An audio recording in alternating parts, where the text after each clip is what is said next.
ஏதாவது வீட்டுக்கு தேவையானது வாங்க போகிறப்போ பாப்புவை கூட்டிகிட்டு போனோம் அப்படின்னா வந்துட்டு நமக்கு தேவையானதை வாங்கணுமோ இல்லையோ பாப்புக்கு தேவையானதெல்லாம் வாங்கிட்டு வர மாதிரி இருக்கும். சமாளிக்கவே முடியாது.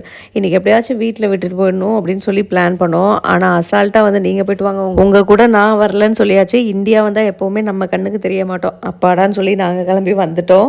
இங்கே வந்து பார்த்தீங்கன்னா ஸ்பின் மாப்பு வாங்கலாம் அப்படின்னு சொல்லிட்டு அதை பற்றி ஒரு டெமோ காமிங்கன்னு சொல்லிட்டு அவர் பிரித்து டெமோலாம் காமிச்சு முடிச்சதுக்கப்புறம் இந்த பீஸ் வேணால் ஒரு நியூ பீஸாக எடுத்துக்கிறோம் அப்படின்னு சொல்லி இந்த பாக்ஸை எடுத்துட்டாங்க. அவரோட மைண்ட் வாய்ஸ் எப்படி இருந்துச்சுன்னா, இவனுங்க வந்ததுலேருந்தே சரியில்லையே டெமோலாம் கேட்குறானுங்க அப்படிங்கிற மாதிரி தான் இருந்தது. ஆனாலும் அவர் அப்பாவே எடுத்துக்கோங்க அப்படின்னு சொல்லிட்டாரு. மாப்பு வந்து நம்ம இங்கே வர்ற டைமில் தான் யூஸ் பண்ணுவோம். அது அப்படியே இருக்கிறதுனால என்ன ஆகுதுன்னு பார்த்தீங்கன்னா வீணாக போயிடுது. இந்த ஃப்ளவர் பாட்டெல்லாம் பாருங்கள் எவ்வளோ அழகாக இருக்குன்னு சொல்லிட்டு இதில் உள்ள ஃப்ளவர்ஸ் லீவ்ஸ் எல்லாமே பிளாஸ்டிக் தான். ஆனால் பார்க்குறதுக்கு நல்லா க்ரீனிஷாக ஒரிஜினல் மாதிரியே இருந்தது. எல்லாருமே தீபாவளி பிஸியில் இருப்பீங்க. எல்லாருக்கும் வந்துட்டு அட்வான்ஸ் ஹாப்பி தீபாவளி. பட்டாசுலாம் வெடிக்கும் போது கேர்ஃபுல்லாக வெடிங்க.